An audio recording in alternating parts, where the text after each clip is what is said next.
Okay, so I'm not used to doing this, so I'm just gonna do it. I've been trying to make videos and edit, and I decided that's just bogus. I'm just gonna put my story out there, and if it doesn't look perfect, it does not look perfect. So I started doing this about 3 years ago, and I managed to get out 2 videos, and then I just stopped.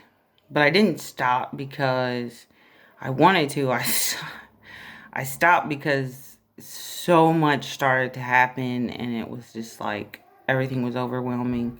Videos were the furthest thing from my mind. A weight loss journey was the furthest thing from my mind. Just too much to deal with. So, after the second video, which was the third day of my weight loss journey, I guess for everybody to really explain it, I have to go back a little further. So I had said in those videos that I had spinal cord damage.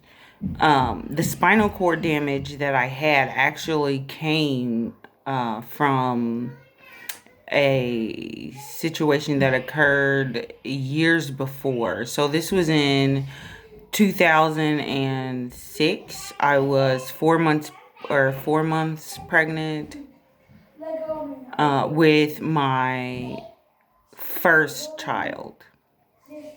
And he was, so I was 4 months pregnant with my first child. I was getting off work one night, and we were coming in the door, and being pregnant, you get those urges. You gotta go to the bathroom. You gotta go to the bathroom. So me and my children's father, we were running up to the door. We weren't really paying attention to who was around us. I had to go. So while I'm in the bathroom, I hear a bunch of arguing and going back and forth. And as far as I knew, there was nobody in the apartment but me and my boyfriend. So I thought he was yelling at me. And I'm like, what are you yelling about? I come out of the restroom, and I peeked through the door, because by the time I got to our bedroom door, the bathroom was actually in the back of our apartment. And by the time I came out and got to the bedroom door, I could hear that there was actually other voices in the apartment. I peeked through the door actually, and my boyfriend was laying on the floor with 2 big shotguns in his face. So the first thing that came to my mind was, I gotta go. I gotta go. So, I gotta go get help. I gotta save my baby. My baby was the most important thing on my mind, I think, at the time. And I just jumped out of the window. I jumped out of my window, which was about 1.5, 2 stories high from the ground. And I don't remember much about that part except jumping and running across the street. There was a guy actually sitting on his porch, and I ran into his house. Well, that night when we went to the emergency room, they said that I had a lot of swelling around my thoracic spine, and that's all I knew at the time. So now, I've always had back pain. That's something you need to know. I always had back pain. So after this, I had back pain, and I had a lot of back pain, but I didn't really focus on that.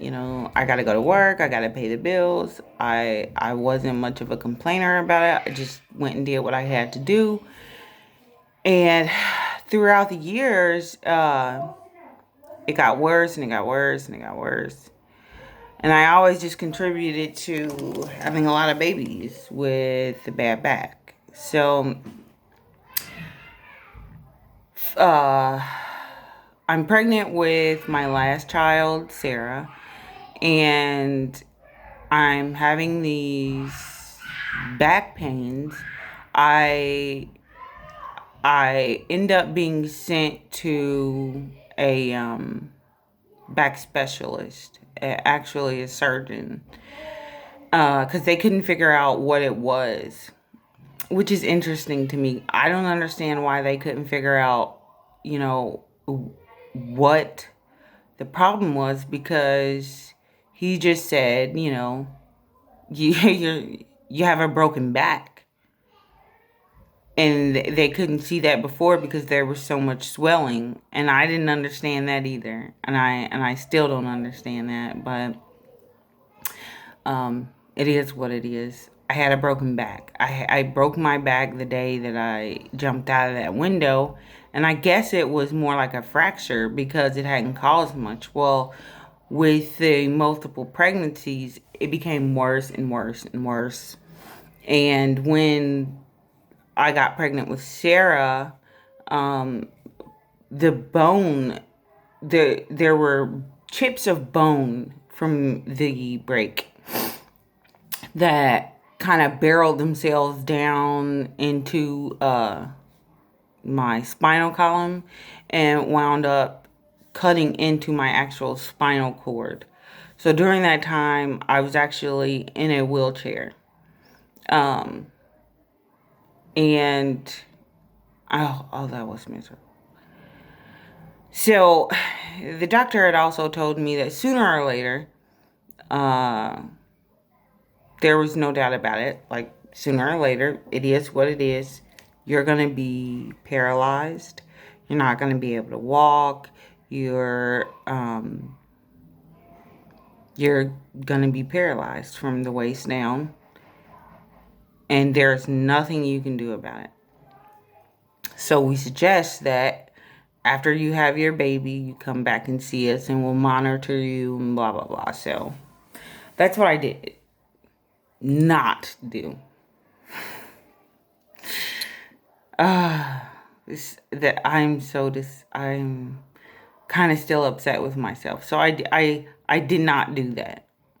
I had Sarah, and during the pregnancy, there were also multiple complications. There was a time where I went to some doctor's appointments. I had two doctor's appointments together, actually, and I ended up coding in between the appointments. I had just left one appointment, and I went to the cafeteria with my mother-in-law, and I just passed out. And they called a code, and that was that. I was on bed rest. I couldn't walk through the pregnancy.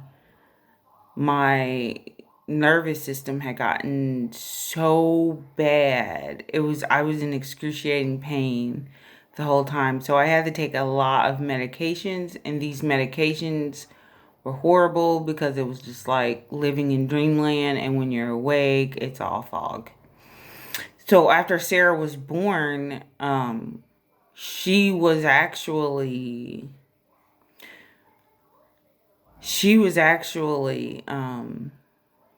needing to detox. I'm taking all these pain medicines, and while I'm taking the pain medicines, she's taking the pain medicines, obviously. So she was born in withdrawal. And I think back on those days, and I feel, just crushed for what she went through. I didn't realize how bad it was, because at the time they were saying, you need to take these medicines. It's better for the baby that you take these medicines, because with the pain and the stress it's causing you, I was taking medication because also I was getting shots throughout my pregnancy because they weren't sure that I'd be able to carry her full term. And they were saying that the stress of my condition and everything would make it even worse if I did not take the medication. So I took them, and I worried about her, the whole time. And when she was born, it wasn't as bad as it could have been because I still had to take the medication because of pain that I was going through. But for the most part, most importantly, they had me taking it to wean her off. So I was on a weaning schedule to actually get off of the medication. And we were going to try other options as far as pain, like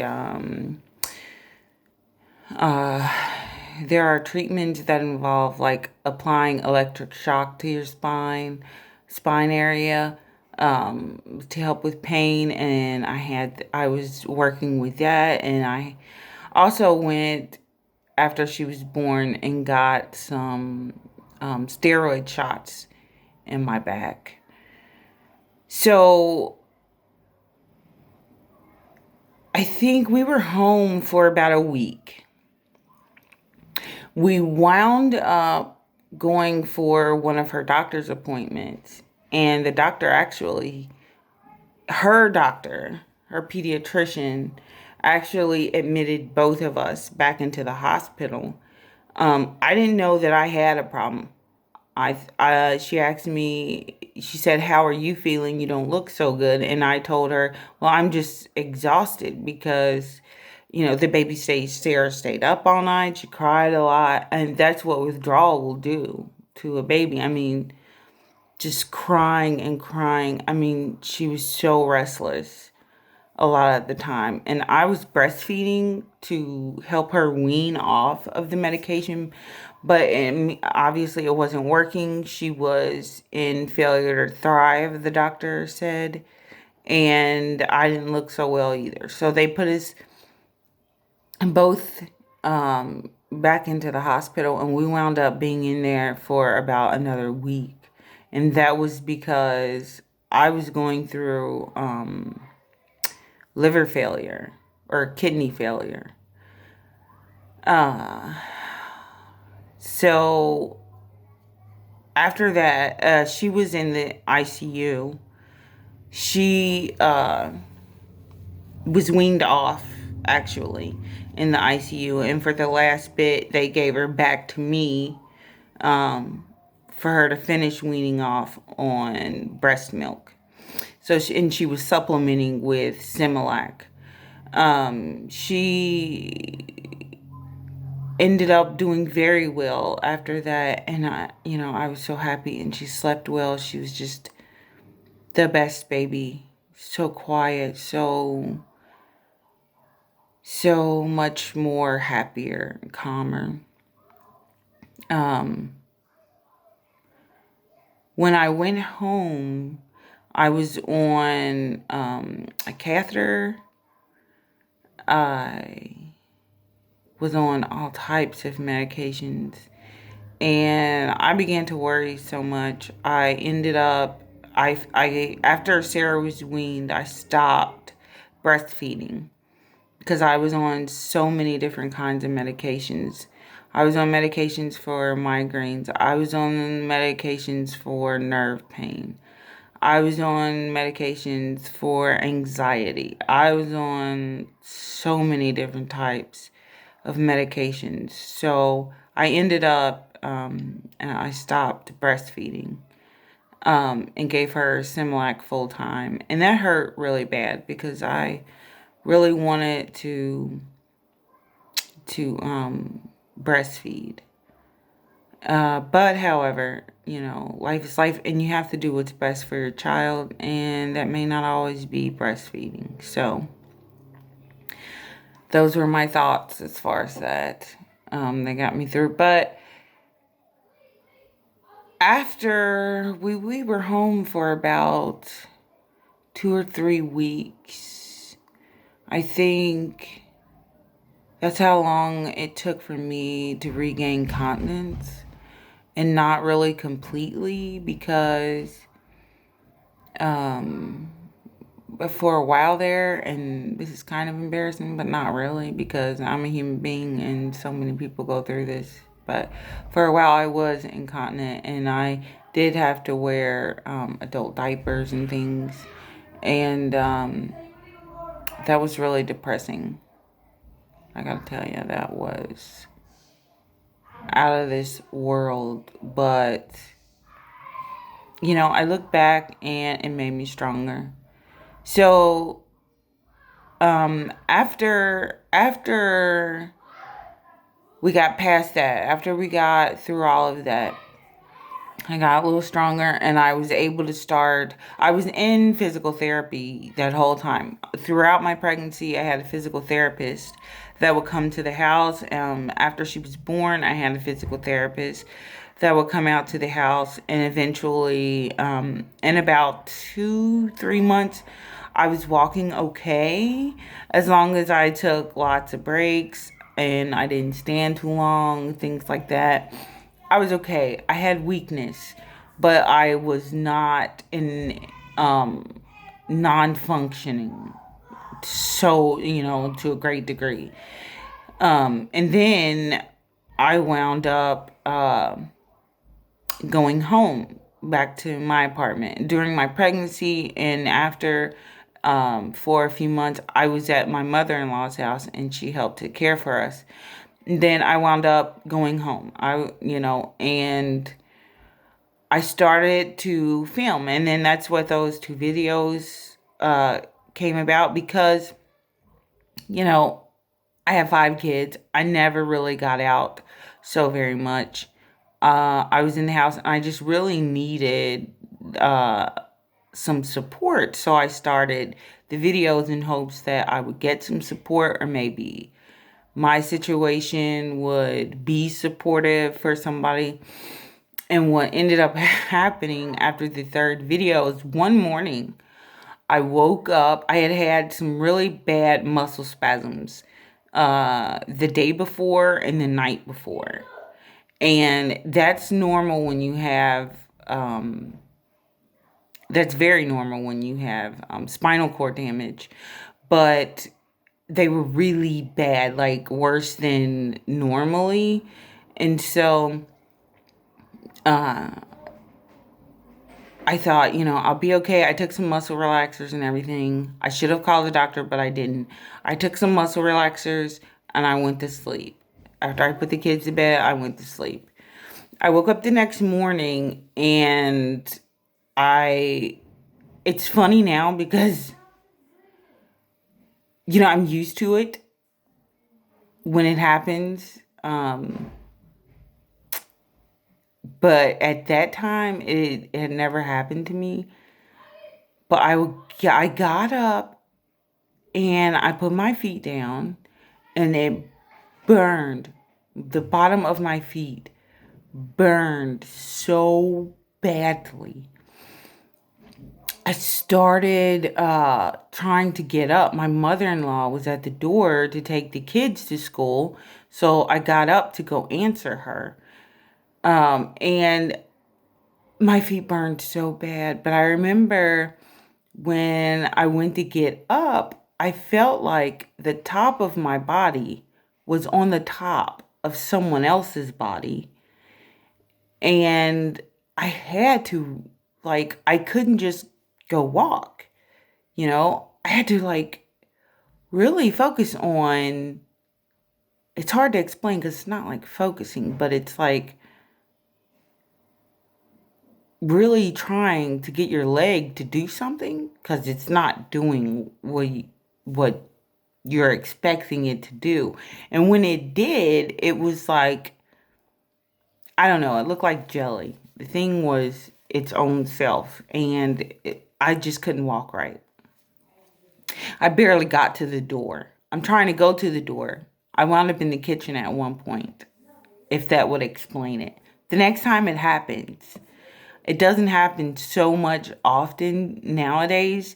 I have to set limits. I have to be really careful about what I do and how I do it, um, because it does still occur. Like, and it can be very dangerous. It can be very dangerous. Um, but I couldn't get to the doors, so I ended up um, talking to the doctor and making an appointment. I didn't do that right away. I don't know what I was thinking. I think I was really scared. I was really scared. What is going on? What's going to happen? If I call him and tell him this. And another thing I was thinking is, well, he said, you know, this is going to happen sooner or later, and there's nothing I can do about it. So why am I going to go and call the doctor? I think that was my thinking. It was really stupid. So I waited maybe a couple of weeks because I noticed, like, later on in the day, I could walk normal again. And I thought, okay, I don't know what that was, and maybe it's the start of things that he said were coming, but I'm not gonna, like, focus on it. And it was easy to ignore it because it was scary. And I just couldn't think about it. I had an infant. I had small kids. I mean, I had my children. And I was so afraid. I did tell my mother-in-law, and I did make sure that I had support that would be there in case of emergencies, or when I did have trouble walking. Um, and I think it was about a week and a half later, I called my doctor, um, and I made a doctor's appointment. So um, he ended up telling me that I would have to have emergency surgery at that point. So, or he ended up telling me that I would have to have surgery at that point, that was my option. It was something that I could think about. Other than that, there was nothing we could do. And if I didn't want to have surgery, then we would just ride it out and see what happens. So I, I, I, I just, I decided to ride it out a little bit. I had a wheelchair and I had help, and I really did think about it. I really did. And I was really scared because I'd had surgeries before, and the previous surgeries, they were having trouble getting me out from under the anesthesia. And some people just, they don't. And the more you go under, I'd heard, um, some people just, they have their quota on how many times they can go under, and they don't come out.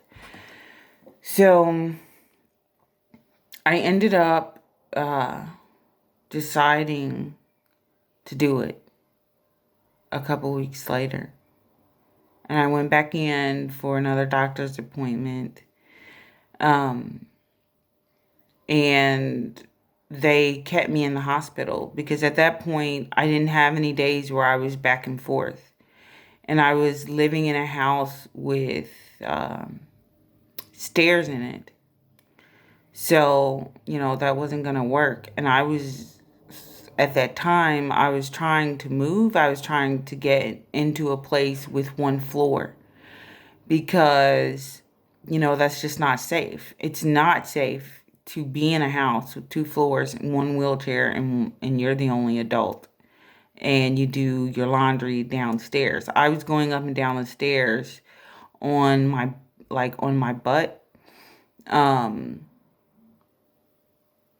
it was great for my triceps, I gotta tell you. Anyway, my about a week later, before my surgery, our house caught on fire. And that was rough, but we got out.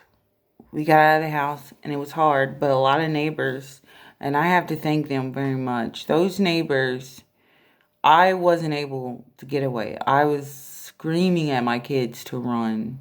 I was right outside of the house. And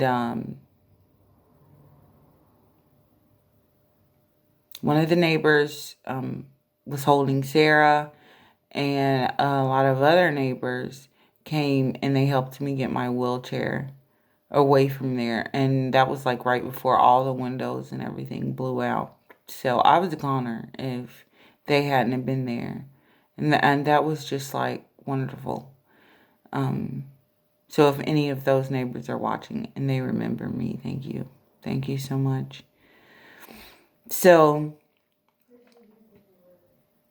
shortly after that, we wound up staying with my mother-in-law for like a week, and then we got into a ranch-style house.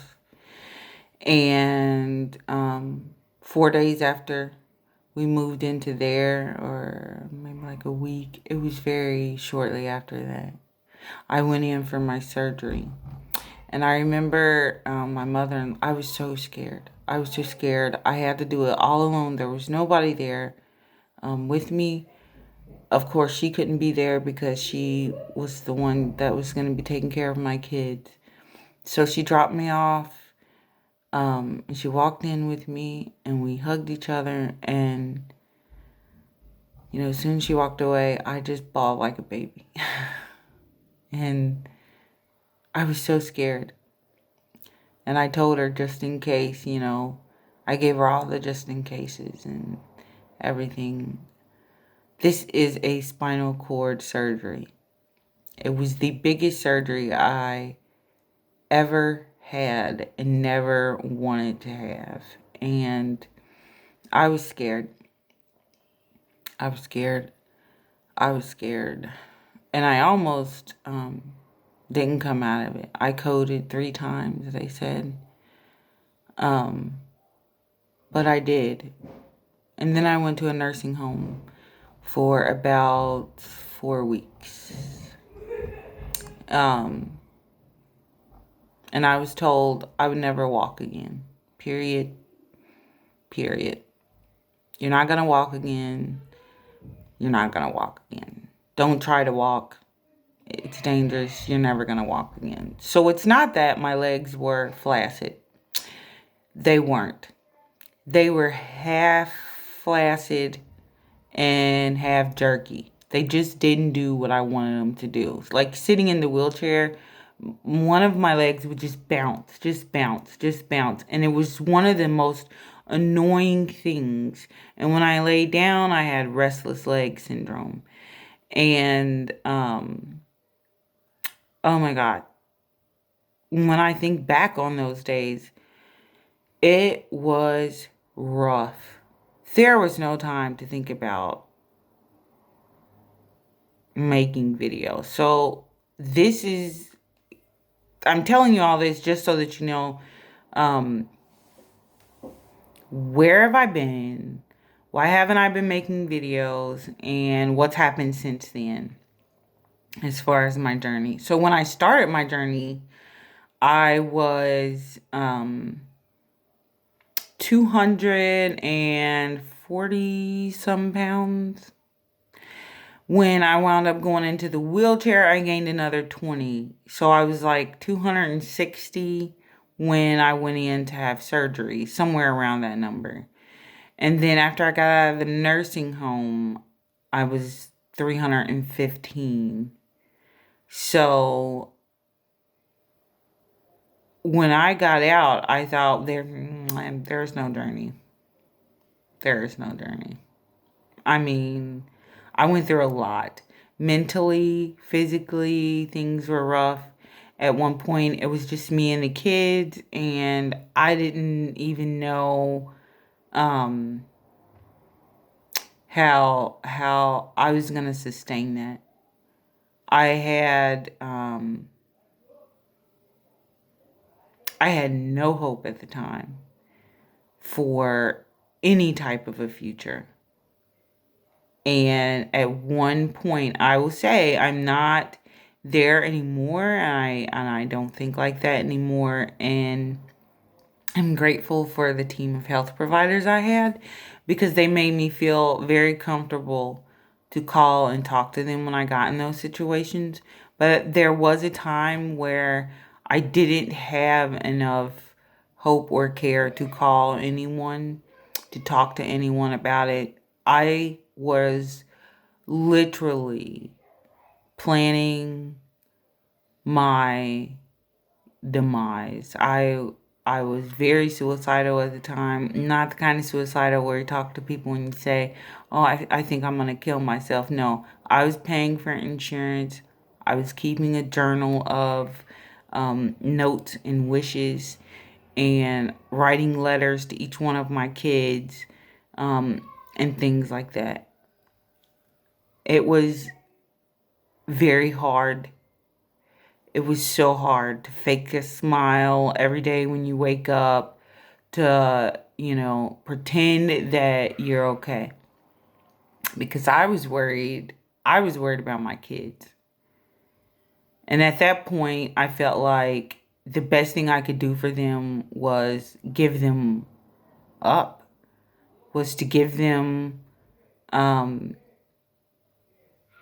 a, a better life with someone else. But I couldn't see my life without them. And so it was the end of the road for me. But things changed. Something happened, and I'll get into that later. Things changed, and I stopped thinking that way. And I had one goal, and that was to be me. And me was not disabled. I could not I could not think of myself. I guess I couldn't see my life in a wheelchair, because that was something so far away from who I was, what I wanted out of life. My whole life, I felt like it stopped, and it was just going down and down and down and downhill. And I needed so badly to get back to who I was. I felt like I was drowning. And the only way I could do that, to me, was to get out of the wheelchair. Um, it took me a long time to figure out that the wheelchair was not my enemy. It was my own thinking. Um, but when I did, and my thoughts changed, you know, that's how I got out. That's eventually how I got out of the wheelchair. But I started to just make better dietary decisions, because one of the things that causes a lot of pain when you have back injuries, or you have nerve damage, is extra weight. It is not good to be carrying around 315 pounds just after a spinal cord surgery. That is the worst. That is the worst. So I had to get all that extra weight off my back. And it's been hard. It has been hard. It has been so hard. It's been since the end of 2017 that I had the surgery. It was in November. Um, and we are now in 2021, and I'm still carrying a lot of weight around. But I don't feel bad about that, because I've come a long way. And I am a human being, and it's hard. It's hard sometimes to lose weight, but it's hard for anyone. Everyone has their own story, and everyone walks their own, journey. And hard is hard, no matter where it is or why it is.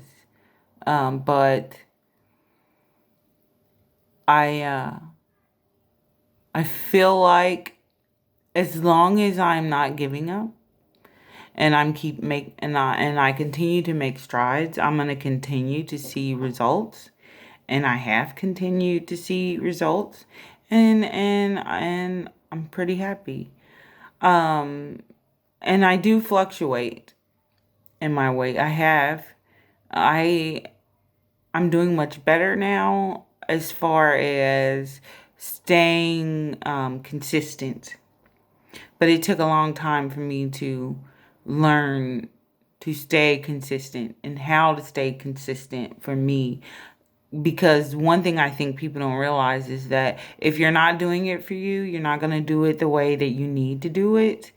And there is no one way for anybody to lose weight or to travel on a road to get healthy or to be well in their life.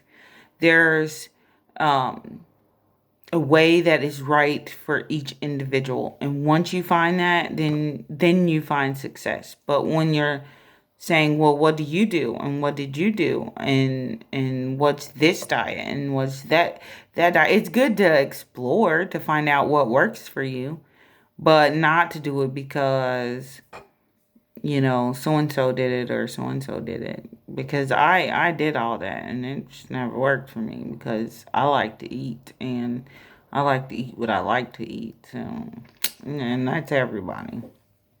So I had to find that one way that was my way for me to finally figure it out, and to be steady, and to keep going, and to keep that consistency. Um, I try to eat no sugar, and I'm pretty good at this. But I gotta say, I am not the type of person that's gonna tell myself you can never have a milk dud again. Not, no. So I get down sometimes. I have my snacks that I truly can't live without, just not so often. And I try to keep it moderate so that it's not going to be an unhealthy thing, but more of a self-care type situation. Because a milk dud can be self-care. I'm telling you, yes, it can.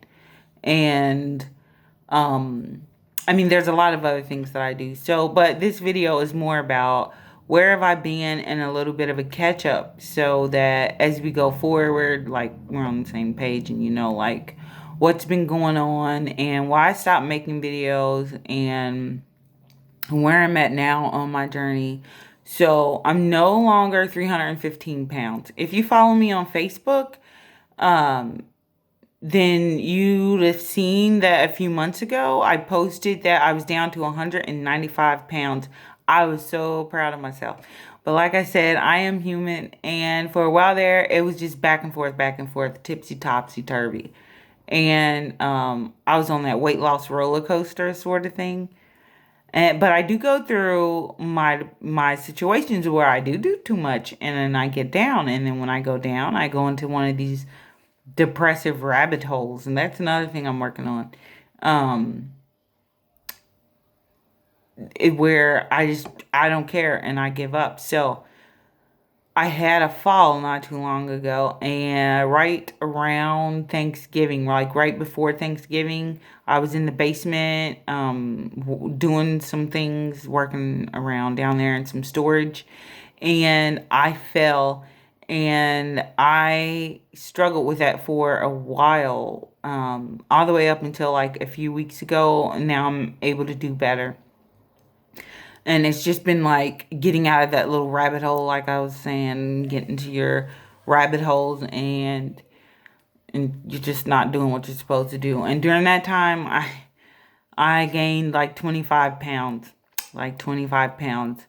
And I've been working that off. So now I am at 214. Um, and I'm going to continue, but I'd like to get back to doing my videos. I do not get out very much. I probably leave my house once or twice every other month or so. And it's just because when I go out of the house, I don't have the liberties to sit or lay or change my position as I need to. And I still struggle with it. I cannot be up too long and I cannot be down too long. And I have to, I work with that throughout the day. But I find that if I go out and I'm out for a couple of hours and I'm just moving around, or I'm at a restaurant and the seats aren't quite right, I'm going to pay for it for a few days after. So I don't go out of the house very often. Um, I do, but I don't. Um, so probably like once or twice every other month or so. That's not good. I gotta work on that. But I do plan on starting the videos again, doing it more often, and keeping everybody posted on me. Hopefully meeting new people, maybe other people on their journey, and having some type of group, someone to talk to. Uh, just keep me accountable, and we just motivate each other. But I am so thankful for how far I've come. I'm thankful for everything I've been through, because I feel like it changed my entire life. It changed my entire life. I felt like I hit a rock bottom, and coming out of that, I feel like it has taught me so much about myself that I feel almost reborn into a whole new person, a new way of thinking, a new way of being. And I mean, there was a time when I was so angry. I was so angry at my situation, and so, you know, swallowed up in self-pity that I was oblivious to life, period, in any way. I was just an angry hermit. So, but now I'm happy. I'm almost a hermit, but I'm a happier hermit. And we'll get out of that one too, but this is just a catch-up video, and I'm glad I finally sat down and made it. I keep trying to tell myself it doesn't have to be perfect, just be yourself.